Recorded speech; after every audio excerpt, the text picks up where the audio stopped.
ये सब अपनों को तितर बितर कर देने का एक प्लान के तहत दिख रहा है जी। फीमेल चाइल्ड जो पहले 2006 के पहले शादीशुदा होके चले गए, उनकी अब जरूरत क्या है? कितना भी एक्ट बनने के बाद भी माता पिता अपनी बेटी को स्त्री धन दे के ही भेजती है, स्त्री धन दे के भेजते हैं, बिल्कुल, इसमें कहीं दो मत नहीं है। जिसकी रिकॉर्ड गवर्नमेंट के पास में नहीं है कि किस लड़की को माता पिता ने कितना स्त्री धन दे के भेजा है। और हरासी नहीं, इस भय से पब्लिक इतना परेशान और पैनिक है कि अपनों में आए दिन लड़ाइयां हो रही है, तो मर्डर तक हो जा रही है जी। और एक्चुअल बात पता नहीं सर्वे में क्या होगा, लेकिन मर्डर तो हो गई, वो आदमी तो चला गया, वो न्याय तो नहीं देखा। बिल्कुल। नमस्कार, मैं अखिलेश कुमार, आप देख रहे हैं संपूर्ण इंडिया लाइव। अभी हमारे साथ सुप्रीम कोर्ट के एडवोकेट हैं डॉक्टर शशि भूषण सर। बिहार सरकार में जो जमीन का सर्वे चल रहा है, जगह जगह आप देख रहे होंगे कि वहां पर विवाद शुरू हो गया है। विवाद इसलिए शुरू हो गया है कि कहीं पे पेपर का प्रॉब्लम है, कहीं पे सरकार का जो नियम निकला है, सर्कुलर निकला है, उसका प्रॉब्लम हो रहा है, कहीं पे बेटियों से जो लिखवा कर लाना है उसका प्रॉब्लम आ रहा है, कई तरह का सर प्रॉब्लम आ रहा है। स्वागत है सर, जरा इस पे आप प्रकाश डालिए। देखिए, जमीनी हकीकत सर्वे के पीछे कुछ और है। जो सरकार की मंशा अच्छी, क्योंकि सर्वे कर देने से कम जो विवादित जमीन है जी, वो एक स्ट्रक्चर्ड रूप से किसी न किसी का है, वो नाम के साथ डिफाइन होके आज डिजिटल वर्ल्ड में ऑनलाइन सिस्टम पे अवेलेबल होगा जी। लेकिन इसके पीछे बहुत सारे समस्याएं हैं। जो शुरू से आज से 50 साल से जो जमीन जिसके कब्जा में है, वो आज जो सरकार जितने शर्तें रखी है कि जो सर्वे में हमको करने के लिए ये डॉक्यूमेंट की जरूरत होगी, वो शायद उपलब्ध कराने में उनकी समस्याएं हैं और वो डॉक्यूमेंट उपलब्ध शायद कराना नामुमकिन भी है, क्योंकि बहुत सारे जो ऐसे जमीन है जिनके पिछले 4 या 5 पीढ़ियों से आपस में कोई बंटवारा ही नहीं हुआ है और उनका समस्या ये है कि उनके नाम से किसी तरह का डॉक्यूमेंट्री एविडेंस नहीं मिलेगा। और यदि डॉक्यूमेंट्री एविडेंस नहीं है तो सर्वे के सिस्टम को मैच करना कि इस सर्वे में आप अपना साबित करिए ये जमीन आपका है, तो ये सारे मुद्दाएं हैं। और इससे सबसे बड़ी एक परिस्थिति उत्पन्न होने जा रही है कि जो सामाजिक ढांचा है, जो बिल्कुल अपने को जोड़ के रखा हुआ था, ये सब अपनों को तितर बितर कर देने का एक प्लान के तहत दिख रहा है क्योंकि हर एक छोटी छोटी समस्या विवाद के रूप में परिणत हो जाएगा। एक छोटा सा एग्जाम्पल बताएंगे कि जो पहले हमारे 2 पीढ़ी पहले और 3 पीढ़ी पहले हमारे दादाजी ने एक समझौता कर लिया कि तुम इस जमीन पे खेती करो और मैं उस जमीन पे खेती करूंगा, जबकि वो पेपर पे उल्टा था, वो जमीन मेरे नाम, ये जमीन उनके नाम था और वो पिछले 2 पीढ़ी से हम करते आ रहे हैं। लेकिन आज वो पेपर पे साबित करना पड़ेगा जिसका कोई रिकॉर्ड नहीं है और आज उल्टा कन्वर्जन करना एक विवाद के रूप में परिणत हो जाएगा। बिल्कुल सर, ऐसा है। ये सीधा एक है। दूसरा एक है कि हर को बोला गया कि जितने भी सक्सेसर हैं, जितने भी हायर्स हैं, वो सब के नाम होने चाहिए। जैसे जो मेल चाइल्ड है और फीमेल चाइल्ड है। फीमेल चाइल्ड जो पहले 2006 के पहले शादीशुदा होके चले गए, उनकी अब जरूरत क्या है? जब रूल्स ही बाद में बना, सुप्रीम कोर्ट ने कैटेगरिकली इसको एक्सप्लेन किया कि अब 2006 के बाद जो कुछ भी होगा उसमें बेटियों का भी अधिकार होगा। बिल्कुल। लेकिन अब उसके पहले की बात को इस सर्वे में लाने की जरूरत क्या है?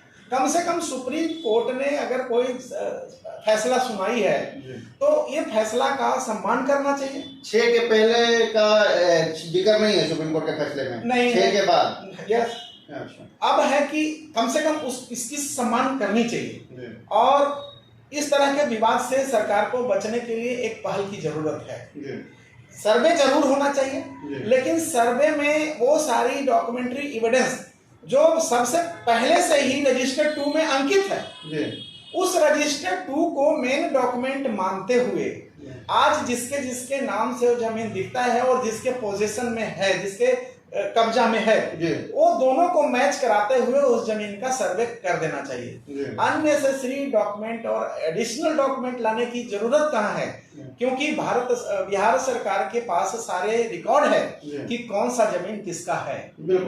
यदि ये रिकॉर्ड पहले से ही है तो केवल एक समस्या और सवाल ये है कि ये जमीन इसके था तो इसके कितने वंशज रह गए। हमारे जो परंपरा में चला आ रहा है, चूंकि लड़की के शादी के टाइम में लड़की को एक स्त्री धन के रूप में संपत्ति दी जाती है, बिल्कुल, हाँ, जिसको अभ्रंश रूप से आज दहेज भी बोला जाता है जी। लेकिन वो दहेज लोगों ने बना दिया है। ये शुरू से प्रथा में है कि एक स्त्री धन होता था और स्त्री धन को उनको जाते टाइम दे दिया जाता था, सो दैट उनको उनकी शेयर मिल जाए।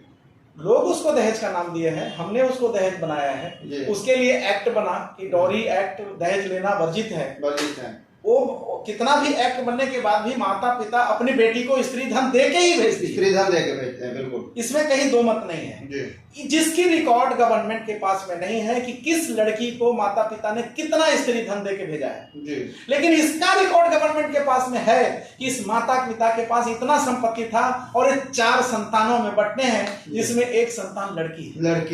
इसलिए आज मुझे कहीं ना कहीं लगता है कि अब इस तरह की सर्वे किया जा रहा है और जिस तरह से डॉक्यूमेंट मांगा जा रहा है, ग्राउंड रियलिटी में सक्सेस होना नहीं दिखता है। कहीं ना कहीं प्रॉब्लम रह जाएगा और सक्सेस तो नहीं होगा। दूसरी एक बहुत बड़ी एक समस्या उत्पन्न वाली है जो अपनों को तोड़ देगा। अपने को तोड़ देगा। बहुत सारे लोग इस पे सवाल उठा रहे हैं कि ये विभाजनकारी सर्वे है, कि जिस तरह से जमीन का विवाद उत्पन्न होता है उसका निदान कोर्ट में 20-30 साल तक भी किसी केस में नहीं होता है। अच्छा, इतने पुराने एक पुस्त और दूसरे पुस्त भी लड़ते चले जाते हैं और उस विवाद का निपटारा नहीं होता है। और आज इस तरह की जो काम सर्वे में मांगा जा रहा है डॉक्यूमेंट, वो तो मिलना ही नहीं है। बिल्कुल, हमको लगता है कि 10% लोगों के पास में म्यूटेशन होगा। समस्या ये है कि बहुत ऐसे लोग हैं जिनको ये भी पता नहीं है कि मेरा जमीन कहाँ पे है, मेरा जमीन, हाँ, उनको ये भी पता नहीं है। ऐसे लोग भी हैं जो बाहर रहते हों, उनके माता पिता जी गुजर गए हों, उन्होंने घर पे कम ध्यान दिया हो, और आज मैं चूंकि कानून से जुड़ा हुआ हूं तो मेरे 1-2 मित्र दिल्ली में है, मेरे से अप्रोच किए कि भाई मेरे गांव में तो सर्वे हो रहा है, क्या करना चाहिए। मैं बोला आपने अपना खतियान के अनुसार से जो पेपर है, जितने रसीद कट्टी है वो और वंशावली, ये सारे डॉक्यूमेंट की मांग की गई है, आप वो ऑनलाइन सिस्टम जिस दिन आपके लिए एक्टिवेट किया जाएगा उसको अपलोड कर दीजिए। फिर आपकी फिजिकल मेजरमेंट करने के लिए सरकार की तरफ से अमीन जाएंगे और वो नाप के आपको निकाल के जमीन बता देंगे कि आपका प्लॉट का है। बोले ये उन्होंने क्या सबमिशन दिया, मेरे को पता ही नहीं है कि कहाँ प्लॉट है, कितना प्लॉट है। अच्छा, तो इस तरह की बात को बताने के लिए उनके पास वो प्रेडिसेसर नहीं बच गए जो बता पाए कि तुम्हारा ये जमीन है।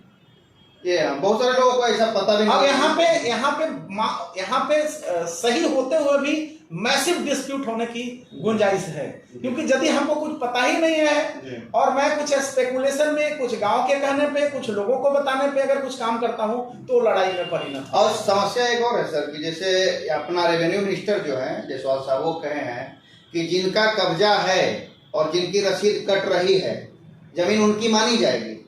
लेकिन बहुत सारा समस्या ऐसा है कि अब पहले कोई कर्मचारी के मिली भगत से और या किसी भी सोर्स से वो करवा ली, अपने नाम पर रसीद कटवा ली, जमाबंदी।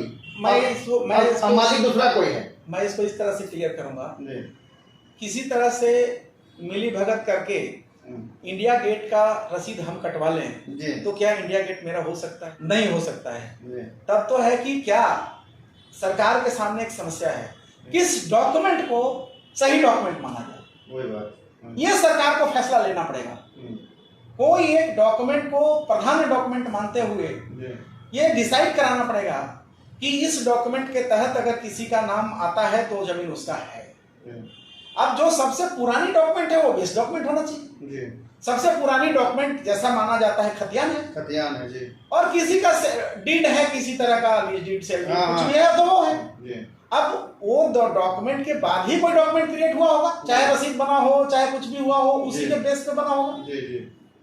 बड़ा सिंपल बात है, खतियान में जिस किसी का नाम है वो नाम उनके सारे वंशज के वंशावली ही बहुत पर्याप्त है ये डिसाइड करने के लिए कि 10 बीघा जमीन एक्स के पास था तो एक्स के 4 बच्चा में 2.5 बीघा विभाजन किया जाएगा और उनके नाम चढ़ा दिया जाए और जिनकी जितनी लगान उनके ऊपर बनता है उनसे वसूल लिया जाए। कब्जा और रसीद कट गया तो उसका नहीं ना हो जाएगा, उससे तो नहीं हो सकता, कैसे भी नहीं हो सकता है। किसी न किसी तरह की कागजात की तो जरूरत है जो बेसिक डॉक्यूमेंट हो। जो सबसे प्राइमरी डॉक्यूमेंट हो। और सबसे प्राइमरी डॉक्यूमेंट तो खतियान है, या तो सेल डीड है या उसकी लीज डीड है, जो भी। एक बात और क्लियर करें, 12 साल का जो रूल्स था कि 12 साल तक कब्जा है और रसीद कट रहा है तो जमीन उन्हीं की मानी जाएगी, अब उसको शायद निरस्त किया है सुप्रीम कोर्ट। देखिए, जो जिस तरह की पहले से जो प्रावधान चली आ रही थी कि जो जमीन एक लंबी अवधि तक अपने कब्जे में रखता है, जो 12 साल का एक डिफाइंड समय था, बहुत सारे अभी भी कानून में है कि 12 साल तक जो आप उस पर एग्जीक्यूशन नहीं करते हैं तो फिर एग्जीक्यूशन नहीं किया जा सकता। जैसे बहुत सारे लोन है जिसकी रिकवरी करना है, सिविल सूट में जाना है, 12 साल तक की टाइम है। अगर 12 साल तक नहीं करते हैं तो उसके लिए प्रावधान है कि अब आप रिकवरी नहीं कर सकते। तो उसी तरह से जमीन के भी तरफ से था कि 12 साल तक जिसके अपने कब्जे में रह गए हैं उसको एक एडवर्स पोजीशन माना जाता था, जिसको सुप्रीम कोर्ट ने एक अपने फैसले के तहत ये सारी समस्याओं को समाप्त करते हुए एक नया नियम बनाया। क्योंकि हर सुप्रीम कोर्ट का हर एक जो आदेश होता है, जजमेंट होता है, वो एक नियम होता है। तो उस नियम के तहत उसने बताया कि एडवर्स पोजीशन से मालिकाना हक डिसाइड नहीं किया जा सकता है, क्योंकि मालिकाना हक तो पेपर से ही डिसाइड हो सकता है। ये हो सकता है कि किसी परिवार का एक व्यक्ति जो मालिकाना हक तो रखता है, किसी कारण से 12 साल तक उस सत्य से अवगत ही नहीं था, और यदि सत्य से अवगत नहीं था, इसके चलते उसके संपत्ति चली जाएगी, ये तो उचित नहीं है। ये उचित नहीं, बिल्कुल सर, ऐसा हो रहा है, ये उचित नहीं। तो इसके लिए सुप्रीम कोर्ट ने एक नया अवधारणा दिया और सुप्रीम कोर्ट ने अपना नियम दिया। उस नियम के तहत जो एडवर्स पोजीशन का रूल था उसको समाप्त कर दिया गया है। लेकिन दुर्भाग्य है कि अभी भी कहीं कहीं इसका फायदा लोगों को मिल जाता है। जी हाँ, ज्ञान के अभाव। जी सर, ये है समस्या। अगर ब्रॉडली बोला जाए तो सर्वे एक बहुत अच्छी कदम है सरकार की कि सभी चीज को हम ऑनलाइन सिस्टम में लाना चाहते हैं।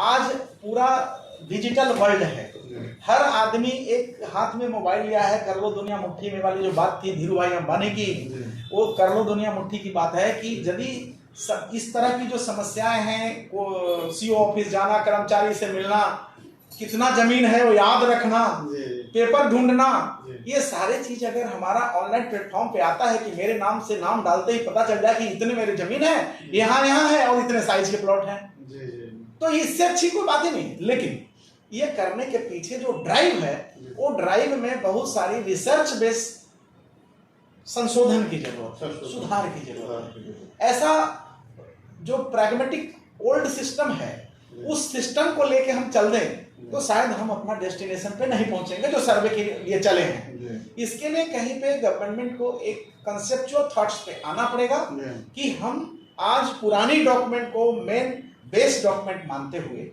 आगे के वंशावली को देखें, और सरकार द्वारा नियुक्त पदाधिकारी हैं, उनको ये सारे बात का ज्ञान है कि किस डॉक्यूमेंट से कैसे हम प्रूव कर सकते हैं कि इसका जमीन है या नहीं है, वो निकाल सकते हैं।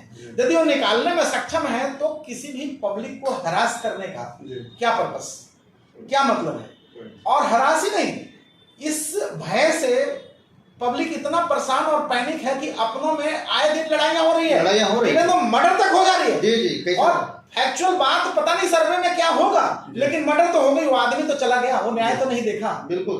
तो उसको रोकने के लिए सरकार को अभी तत्कालिक एक कहीं ना कहीं स्टेप लेना चाहिए, स्ट्रॉन्ग स्टेप लेना चाहिए, और इनके लिए नियम बनाना चाहिए। चाहे वो नियम बनाने में 5 दिन और सोचे, 15 दिन और सोचे, रिसर्च करवाए अपने पदाधिकारियों से, और सरकार इस नतीजा पे पहुंचे कि इस सर्वे को इस ढंग से किए जाएंगे, बेस्ट डॉक्यूमेंट ये होगा, इसके बाद वंशावली के अनुसार से उनकी डिवीजन करके उनकी इस जमीन को दे दी जाएगी। ये एक उचित प्रोसेस हमें लगता है।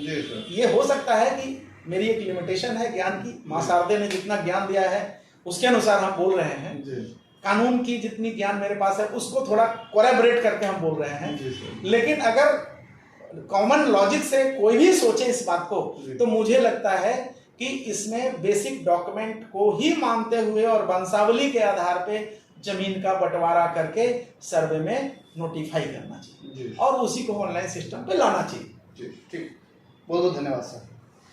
तो ये थे हमारे साथ सुप्रीम कोर्ट के lawyer doctor Shashi Bhushan sir. इनसे हम आप लोगों को मिलवाए और रेवेन्यू से हमारे भूमि सर्वे बिहार में जो हो रहा है ऊपर बहुत सारा चर्चा किए। हमें ऐसा लग रहा है कि आप लोग संतुष्ट हुए होंगे। मिलते हैं अगले वीडियो में अगले मुद्दे के साथ, तब तक के लिए नमस्कार, जय हिंद, जय भारत।